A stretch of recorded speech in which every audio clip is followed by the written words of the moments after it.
Hey my dear children, welcome back to bio study made easy. So animal ಕಿಂಗ್ಡಮಲ್ಲಿ ನಾವು 2 ಫೈಲಮನ್ನು ಈಗಾಗಲೇ study ಮಾಡಿದ್ದೀವಿ. ಸೊ ನೆಕ್ಸ್ಟ್ ಫೈಲಮ್ ಸ್ಟಡಿ ಮಾಡ್ತಿರುವಂಥದ್ದು ಟೀನೋಫೋರಾ ಆ್ಯಂಡ್ ಇದರ ನೋಟ್ಸ್ ಕೂಡ ನಿಮಗೆ ಡಿಸ್ಕ್ರಿಪ್ಷನಲ್ಲಿ ಲಿಂಕ್ ಕೊಟ್ಟಿರ್ತೀನಿ. ಸೊ ಅದ್ರ ಮುಖಾಂತರ ನೀವು ಡೌನ್ಲೋಡ್ ಮಾಡ್ಕೊಳ್ಬಹುದು. ನಾವು ಪೋರಿಫೆರಾ ಸಿಲೆಂಟ್ರೇಟ್ ಆಯಿತು, ಇವಾಗ ಟೀನೋಫೋರಾನ ನೋಡ್ತಾ ಇದ್ದೀವಿ. ಆ್ಯಂಡ್ ಚಾನಲ್ನ ಇನ್ನೂ ಸಬ್ಸ್ಕ್ರೈಬ್ ಮಾಡಿಲ್ಲ ಅಂತಂದರೆ ದಯವಿಟ್ಟು ಸಬ್ಸ್ಕ್ರೈಬ್ ಮಾಡ್ಕೊಳ್ಳಿ ಆ್ಯಂಡ್ ನಿಮ್ಮ ಫ್ರೆಂಡ್ಸ್ಗೂ ಕೂಡ ಶೇರ್ ಮಾಡಿ. ಇದರಿಂದ ಈಸಿಯೆಸ್ಟ್ ವೇನಲ್ಲಿ ಅವರು ಕೂಡ ಅರ್ಥ ಮಾಡ್ಕೊಳ್ಬೋದು. ನಾವು ಟೀನೋಫೋರಾಗಳನ್ನು ನಾವು ಸಿ ವಾಲ್ನಟ್ಸ್ ಅಥವಾ ಕೋಮ್ ಜೆಲ್ಲೀಸ್ ಅಂತ ಕೂಡ ಕರಿತೀವಿ.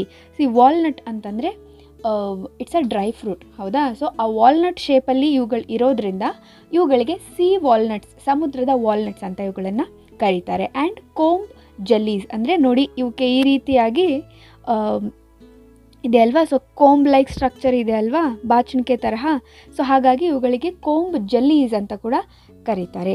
ನಾವು ಹ್ಯಾಬಿಟೇಟ್ ಅಂದರೆ ಎಲ್ಲಿ ಇರುತ್ತೆ ಈ ಟೀನೋಫೋರಾಗಳು ಅಂತಂದರೆ ದೀಸ್ ಆರ್ ಮರೀನ್, ಅಂತಂದರೆ ಸಮುದ್ರದ ನೀರಿನಲ್ಲಿ ಇವುಗಳು ಬದುಕುವಂಥದ್ದಾಗಿದೆ. ಆ್ಯಂಡ್ ಬಾಡಿ ಸಿಮೆಟ್ರಿ ಹೇಗಿರುತ್ತೆ ಅಂದರೆ ದೀಸ್ ಆರ್ ರೇಡಿಯಲಿ ಸಿಮೆಟ್ರಿಕಲ್. ಅಂದರೆ ನೀವು ನೋಡ್ಬೋದು ರೇಡಿಯಲಿ ಸಿಮೆಟ್ರಿಕಲ್ ಅಂದರೆ ನಾವು ಸಿಲೆಂಟ್ರೇಟಾಗಳು ಕೂಡ ರೇಡಿಯಲಿ ಸಿಮೆಟ್ರಿಕಲ್ ಅಂತ ಹೇಳ್ತೀವಿ. ಅಂದರೆ ಬಾಡಿಯನ್ನು ಯಾವುದೇ ಪ್ಲೇನಲ್ಲಿ ನಾವು ಡಿವೈಡ್ ಮಾಡಿದರೂ ಕೂಡ ಅವುಗಳನ್ನು ನಾವು 2 ಈಕ್ವಲ್ ಹಾವ್ಸ್ ಆಗಿ, ಅಂದರೆ 2 ಅರ್ಧ ಭಾಗ ಆಗಿ ನಾವು ಅವುಗಳನ್ನು ಡಿವೈಡ್ ಮಾಡ್ಬೋದು. ಸೊ ಹಾಗಾಗಿ ರೇಡಿಯಲಿ ಸಿಮೆಟ್ರಿಕಲ್ ಅಂತ ಕರಿತೀವಿ. ನೆಕ್ಸ್ಟ್ ಡಿಪ್ಲೋಬ್ಲಾಸ್ಟಿಕ್ ಆಗಿರುತ್ತೆ, ಅಂದರೆ 2 ಜರ್ಮ್ ಲೇಯರ್ಸ್ ಇರುತ್ತೆ. ದಟ್ ಈಸ್ ಎಕ್ಟೋಡರ್ಮ್ ಮತ್ತು ಎಂಡೋಡರ್ಮ್ ಅಂತ 2 ಬಾಡಿ ಲೇಯರ್ಸ್ ಇರುತ್ತೆ. ನೆಕ್ಸ್ಟ್ ಸ್ಪೆಷಲ್ ಫೀಚರ್ಸ್ ಇದ್ರದ್ದು ವೆರಿ ವೆರಿ ಇಂಪಾರ್ಟೆಂಟ್. ನೋಡೋದಕ್ಕೆ ತುಂಬ ಸ್ಮಾಲ್ ಫೈಲಮ್ ಅನಿಸುತ್ತೆ, ಬಟ್ ಇದರಲ್ಲಿ ನಿಮಗೆ ವೆರಿ ವೆರಿ ಇಂಪಾರ್ಟೆಂಟ್. ಇದರ ಸ್ಪೆಷಲ್ ಫೀಚರ್ಸ್ ಮೇಲೆ ನಿಮಗೆ 1 ಮಾರ್ಕ್ನ ಕ್ವೆಶನ್ ಅಥವಾ 2 ಮಾರ್ಕ್ನ ಕ್ವೆಶನನ್ನು ನೀವು ಎಕ್ಸ್ಪೆಕ್ಟ್ ಮಾಡಬಹುದು. ಏನು ಇದರ ಸ್ಪೆಷಲ್ ಫೀಚರ್ಸ್ ಅಂತಂದರೆ ಇದರ body 8 external rows of ciliated comb ಪ್ಲೇಟ್ಸನ್ನು ಹೊಂದಿರುತ್ತೆ. ಸೊ ನೀವು ಇಲ್ಲಿ ನೋಡ್ಬೋದು. ಸೊ ಇಲ್ಲಿ 8 ಪ್ಲೇಟ್ಸ್ ನಿಮಗೆ ಇಲ್ಲಿ ಕಾಣಿಸ್ತಾ ಇದೆಯಲ್ಲ. So these R 8 ciliated comb plates. ಅಂದರೆ ನಿಮಗೆ ಇಲ್ಲಿ ಬಾಡಿ ನಿಮಗೆ ತೋರಿಸ್ತೀನಿ ನೋಡಿ. ಸೊ ಇಲ್ಲಿ ನಿಮಗೆ ಕಾಣಿಸ್ತಾ ಇದೆಯಲ್ಲ. ಸೊ 1 2 3 4 5 ಹೀಗೆ 6 7 8 ಈ ತರಹ ಇದೆ ಅಲ್ವಾ. ಸೊ ಇದರಲ್ಲೆಲ್ಲ ನಮಗೆ ಸೀಲಿಯಾಗಳಿರುತ್ತೆ. Okay, so ಸೀಲಿಯಾಗಳಿರುತ್ತೆ.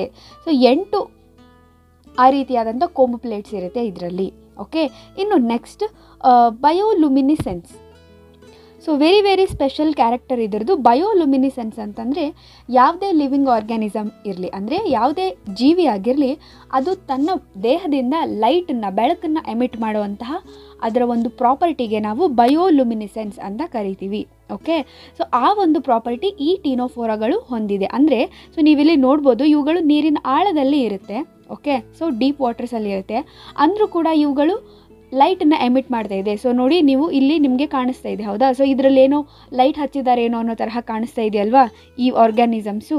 Okay, so these R Ctenophora. Okay, so ಇದು ಬಯೋಲುಮಿನಿಸೆನ್ಸನ್ನು ಇದು ಹೊಂದಿದೆ. ಇನ್ನೊಂದು ನಾವು ಎಕ್ಸಾಂಪಲ್ ನೋಡಿದ್ರೆ ಮಿಂಚು ಹುಳು ಹೇಳ್ತೀವಲ್ವ. ಸೊ ಮಿಂಚು ಹುಳುಗಳು ಕೂಡ ನೋಡಿ ರಾತ್ರಿ ಹೊತ್ತಲ್ಲಿ ನಮಗೆ ಅದರಲ್ಲಿ ಬೆಳಕು ಇರೋ ಥರ ಕಾಣಿಸುತ್ತೆ, ಹೌದಾ? ಮಿಂಚು ಹುಳು, ಅದಕ್ಕೆ ಅದನ್ನು ಮಿಂಚು ಹುಳು ಅಂತೀವಿ. ಸೊ ಅವುಗಳು ಕೂಡ ಬಯೋಲುಮಿನಿಸೆನ್ಸ್ಗೆ ಎಕ್ಸಾಂಪಲ್ ಆಗಿದೆ. ಅದೇ ತರಹ ಈ ಟೀನೋಫೋರಾಗಳು ಕೂಡ ಬಯೋಲುಮಿನಿಸೆನ್ಸ್ಗೆ ಎಕ್ಸಾಂಪಲ್ ಆಗಿದೆ. ಇನ್ನು ನೆಕ್ಸ್ಟ್ ರಿಪ್ರೊಡಕ್ಷನ್ ನೋಡೋದಾದರೆ, ಸೊ ಇವುಗಳಲ್ಲಿ ರಿಪ್ರೊಡಕ್ಷನ್ ಸೆಕ್ಷುವಲ್ ರಿಪ್ರೊಡಕ್ಷನ್ ಆಗುತ್ತೆ, ಅಂದರೆ ಗ್ಯಾಮೆಟ್ಗಳ ಫ್ಯೂಷನ್ ಆಗುತ್ತೆ. And sexes are not separate, ಅಂತಂದರೆ ಮೇಲ್ ಮತ್ತು ಫೀಮೇಲ್ ಎರಡೂ ಕೂಡ ಒಂದೇ ಆರ್ಗ್ಯಾನಿಸಮಲ್ಲಿ ಇರುವಂಥದ್ದು. ಮೇಲ್ ಮತ್ತು ಫೀಮೇಲ್ ಆರ್ಗನ್ಸ್ಗಳು ಅಥವಾ ಗ್ಯಾಮೆಟ್ಸ್ ಪ್ರೊಡ್ಯೂಸ್ ಮಾಡುವಂಥದ್ದು ಒಂದೇ ಆರ್ಗ್ಯಾನಿಸಮಲ್ಲಿ ಆಗುತ್ತೆ.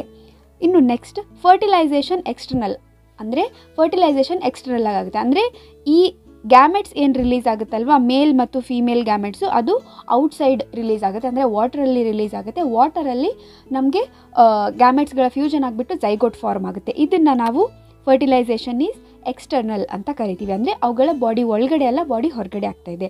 ಇನ್ನು ಡೆವಲಪ್ಮೆಂಟ್ ಈಸ್ ಇಂಡೈರೆಕ್ಟ್ ಅಂತಂದರೆ ಗ್ಯಾಮೆಟ್ಗಳು ಫ್ಯೂಸ್ ಆಗಿಬಿಟ್ಟು ಝೈಗೋಟ್ ಫಾರ್ಮ್ ಆದಮೇಲೆ ಅದು ಡೈರೆಕ್ಟಾಗಿ ಅಡಲ್ಟ್ ಆಗ್ತಾ ಇಲ್ಲ. ಸೊ ಅಡಲ್ಟ್ ಆಗೋಕ್ಕೂ ಮುಂಚೆ ಒಂದು ಇಂಟರ್ಮೀಡಿಯೇಟ್ ಫೇಸ್ ಅದರಲ್ಲಿ ಬರುತ್ತೆ, ಯಾವುದು ಅಂತಂದರೆ ಲಾರ್ವಲ್ ಸ್ಟೇಜ್ ಬರುತ್ತೆ. ಓಕೆ, ಸೊ ಅದನ್ನು ನಾವು ಡೆವಲಪ್ಮೆಂಟ್ ಈಸ್ ಇಂಡೈರೆಕ್ಟ್ ಅಂತ ಕರಿತೀವಿ. ಫಸ್ಟ್ ಲಾರ್ವಾ ಆಗುತ್ತೆ, ಅದಾದ ನಂತರ ಅಡಲ್ಟ್ ಆಗಿ ಅದು ಬೆಳೆಯುತ್ತೆ. ಇದನ್ನು ಇಂಡೈರೆಕ್ಟ್ ಡೆವಲಪ್ಮೆಂಟ್ ಅಂತ ನಾವು ಕರಿತೀವಿ. So these are the important points about Ctenophora. I hope it's clear for you my dear students. ಇದರಲ್ಲಿ ನೀವು ನೆನ್ಪಿಟ್ಕೊಳ್ಬೇಕಾಗಿರೋದು main thing 8 external rows of comb plates and bioluminescence properties. So these two are the important points to be remembered in phylum Ctenophora. And well, my dear students, this is for today's video. Next videosali ನಾನು Platyhelminthes and ಆಸ್ಕೆಲ್ಮಿಂಥಸನ್ನು detail ಆಗಿ explain ಮಾಡ್ತೀನಿ. Notes ನಿಮಗೆ ಡಿಸ್ಕ್ರಿಪ್ಷನಲ್ಲಿ available ಇರುತ್ತೆ. And don't forget to share and subscribe to the channel. Happy learning. Thank